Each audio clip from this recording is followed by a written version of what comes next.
খেপা করেছি ওরা 2-3 জনা মিলে। বহু দেখতে গেছে, ওর বাপও গেছে, ওর ভাই গেছে, সবাই গেছে। বহু আগা দিকে বসে আছে, ওর বাপও এরা মোবাইলের দিকে ধ্যান দিয়েছে। ওর বেটা ওকে বহুটাকে লক্ষ্য করে ইশারা মারছে যে নম্বরটা দে। এই মোবাইল ধরে আছে ছেলেটা, আপনার মুর্শিদাবাদের এই শফিক নাকি চাংড়াটার নাম।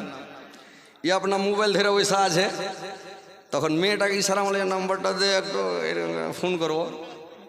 যখন ওকে ইশারা দিয়ে সে নাম্বারটা দে, তখন ও দেখেছে একটা কলম উঠে দেখেছি যে ফার্স্টেই আগে দে। তারপরে 2টা আলু দেখেছি যে 2টা জিরো দে।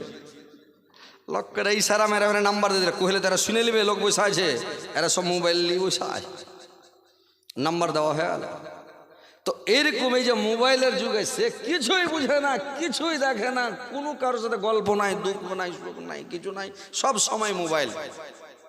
কি আইলো মানুষের ব্রেনকে নষ্ট করে দেবে। ছাইলা পিলা লেখাপড়া ভালো করে শিখতে পারবে না। এখনকার ছাইলা পিলা কানছে, মোবাইল দিয়ে দেন চুপে নাকি।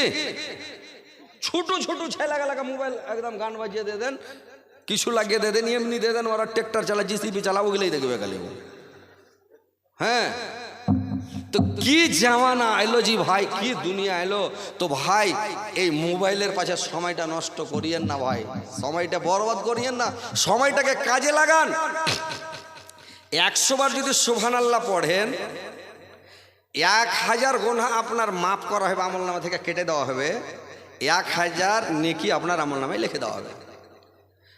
আলহামদুলিল্লাহ 100 বার যদি পড়েন লোক গুনাহ, তাহলে 1000 গুনাহ মাফ করা হবে, 1000 নেকি লেখা হবে। আল্লাহু আকবার, আল্লাহু আকবার যদি 100 বার পড়েন 1000 নেকি পাবেন, 1000 গুনাহ মাফ হবে। দিন মানে যদি 100 বার পড়েন 1000 গুনাহ আমলনামা থেকে কেটে দেওয়া হবে, আর 1000 নেকি লিখে দেওয়া হবে। তাহলে কত হলো?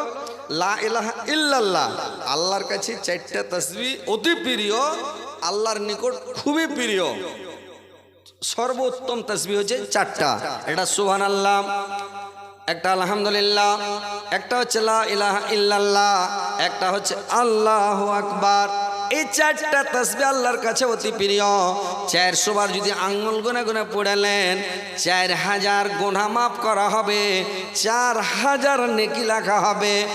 আর দিনে রাতে 5 ওয়াক্ত নামাজ রে ভাই, 5 ওয়াক্ত নামাজে যদি 500 বার মানে 5 বার করে পড়েন, 500 বার করে পড়লে মনে করেন যে 400 বার পড়লেন ফজরে, 400 জোহর, 400 আসর, 400 মাগরিব, 400 ইশা, তাইলে 5 ওয়াক্তে যদি পড়েন 20000 নেকি আপনার আমলনামাতে লেখা হবে, 20000 গুনাহ মানে মাফ করে দেওয়া হবে। আল্লাহর রাসূল আরো বললেন, যখন আপনি পেচ্ছাব করবেন, জয়বার পেচ্ছাব করবেন, যদি সুন্নাত তরিকা মোতাবেক পেচ্ছাব করেন, সুন্নাত তরিকা মোতাবেক যদি পায়খানা করেন, তাহলে একটা নেকি পাবেন, একটা গুনাহ আপনার মাফ মানে মিটিয়ে দেওয়া হবে, মাফ করে দেওয়া হবে, একটা গুনাহ মুছে দেওয়া হবে, একটা নেকি আপনার আমলনামায় লিখে দেওয়া হবে। আপনি তো পেছাব করলেন, আপনার দরকার আছে নাকি? পেছাব রুকে থাকতে পারবেন না, হলে সব ফাটিয়া ফুটিয়ে উড়িয়ে যাবে। কিন্তু কথা হলো পেছাব করতেই হবে, উপায় নেই। কিন্তু আপনি বারাতও সারলেন, আরামও পেলেন, ফের নেকিও পেলেন। খালি সুন্নাত তরিকা, উত্তরে মুখ করতে হবে, দক্ষিণে মুখ করতে হবে, দুয়া পড়ে বসতে হবে। ওই ওস্তাজি গালাকে যখন মাদ্রাসায় পড়াই, তো ওস্তাজি গালাকে বলছি, হারে তোরা যখন ঝাড়া ফিরতে বসছি কি পেশাব করতে বসছি, তো দোয়া কছি খুঁজে মুল্লিম সাহেব যখন খুবই একদম এইটা সেটা লাগছে পায়খানা করা, তখন দোয়া ভুলে যাচ্ছি, ধড়ফড় করে বসবো না, দোয়া পড়বো। আর যখন একটু কম ঝাড়া ফেরা লাগছে তখন দোয়া পড়ছি দিয়ে বসছি। তো দোয়া আইটা সেটা লাগুক আর খুবই বারাত লাগুক আর যেমনই লাগুক, দোয়াটা আগে পড়ে বদনা যখনই হাতে করবেন তখনই পড়ে দেবে, কল চাপবেন তখনই পড়ে দেবে। কোন ওস্তাজি ফের বলছে যে মুল্লি সাহেব বই সাইড হচ্ছে, তখন আনন্দের সাথে এদিকে মেশিনও চলছে, তখন দোয়াটা পড়ছি আমি, তখন তো শয়তানে তোর দেখে নিলে ইজ্জত নাকি, ওই সময় পড়ে কোনো লাভ হলো? বসার আগে পড়তে হবে, শয়তানের চোখ কানা হবে, শয়তান দেখতে পাবে না নাকি। তো বই সাইডে সব পড়লে ওকে তো দেখিয়ে দিলে, মোড়ল জিয়ার মুন্সিজি দেখে নিলে, তো আর লাভই কি হলো? দোয়া পড়ে কোনো লাভ নেই।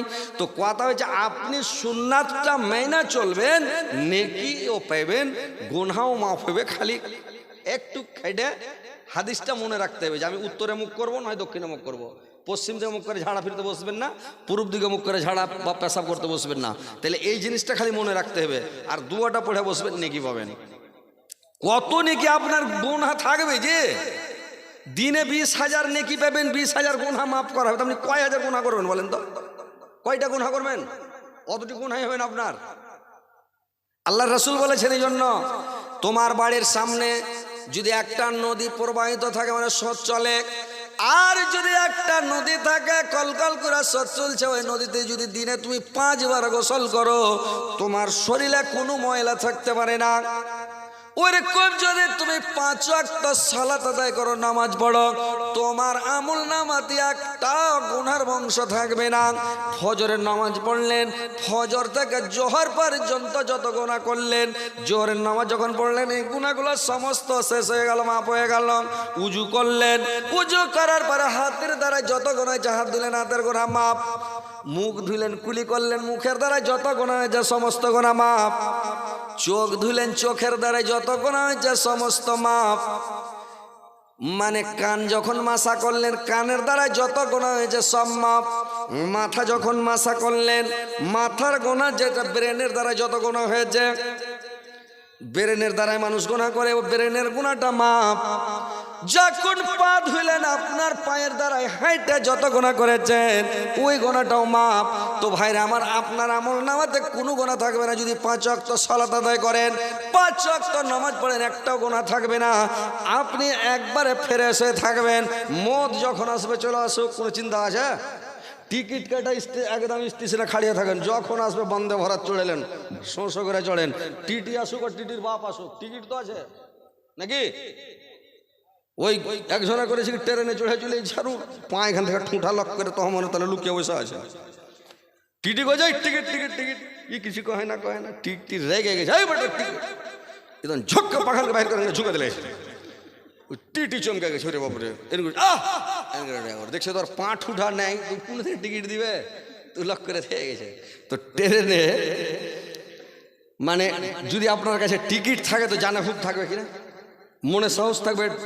পুলিশে ধরুক, কি করবে, টিকিট তো আছে, ধরবে না।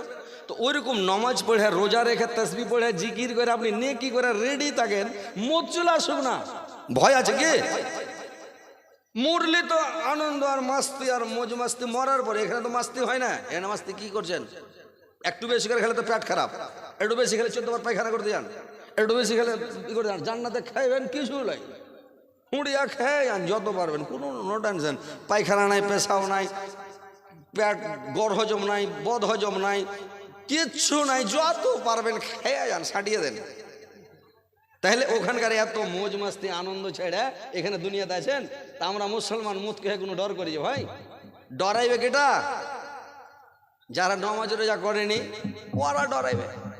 স্টেশনে যা টিকিট নাই ও খালি পায়খানা রুমে ঢুকবে, বাথরুমে ঢুকবে, এদিকে টিটিকে দেখলে সিটের তলে ঢুকবে, খালি লুকাইবে, জানে ভয় আছে যে ধরলি জেল দিবে নাকি। তো ওইরকম যার নেকি নাই ও ভয় করে মত কে, আর যার নেকি আছে ও কিসের ভয়? মানুষ বলে মমিন মরে যায়, মমিন কোনোদিন মরে না। মমিন জেলখানা থেকে ছুটে নিজের বাড়ি যায়। জানেন পৃথিবীটা হচ্ছে আর দুনিয়া সিজনুল মোমেনে ওয়া জান্নাতুল কাফের। পৃথিবী মুসলমান মুমিনের জন্য, আপনাদের জন্য, আমাদের জন্য জেলখানা ভাই, আর কাফেরের জন্য জান্নাত নাকি? কাফেরদের জন্য জান্নাত, ওরা পৃথিবীতেই মাস্তি, দুনিয়াতে যত পারবে খেলাও। আল্লাহ বলছেন কুলু আতামাত্তাও কালিলাম ইন্নাকুম মুজরিমুন, তোমরা দুনিয়াতে খেয়ে নাও, পানাহার করে নাও, যত পারবে খেলাও হুঁড়িয়া, তোমরা তো মুজরিম, তোমরা গুনাহগার, খালি মরে গেলে চলবে, পাছা দিকে মিশিং মিডিয়া দেবে, একবারে চলবে, ঠাঁই ঠাঁই ঠাঁই ঠাঁই ঠাঁই ঠাঁই করে চলবে, আজীবন তাক চলবে, পাছা দিকে মেশিং। আর মুসলমানকে আল্লাহ বলেছে তোমরা দুনিয়াতে কি করো, পৃথিবীতে তোমরা জেলখানা। আমাদের মনে যেটা চাইছে ভাই চলবে না, হাদিস যেটা বলছে, আল্লাহর রাসূল যেটা বলে গেছেন, আল্লাহর যেটা আইন, আল্লাহর রাসূলের ওইটা আইন, আর ওই আইনটাকে মাইনা চলতে হবে, নাবির অনুকরণ করে, নাবির অনুসরণ করে চলতে হবে ভাই। এইখানে মাস্তি করলে চলবে না, মজু মাস্তি করলে হবে না নাকি? চলবে? স্ত্রীকে একবারে ব্লাউজ লাগানো এরকম হ্যান্ডা করে, আর আঁচল উড়াইছেন সার সার করে, আর মোটর সাইকেলে বসে গেছেন একবারে হো হো করে চালাইছেন লোককে দেখিয়া, চলবে এটা? এটা পারমিশন কে দিয়েছে? শরীয়ত পারমিশন দিয়েছে কি দেয়নি? আপনার নিজের স্ত্রীকে কাউকে দেখাতে পারেন না, নিজের বউকে কাউকে দেখাতে পারেন না, লুকিয়ে রাখেন, ওকে হেফাজতে রাখেন, তাহলে আপনি পুরুষ, আপনি আপনার পুরুষত্ব শক্তি আছে। আর স্ত্রীকে দেখে যদি ডরান তা আপনি কাপুরুষ। কাপুরুষ ওরা জাহান্নামে যাবে।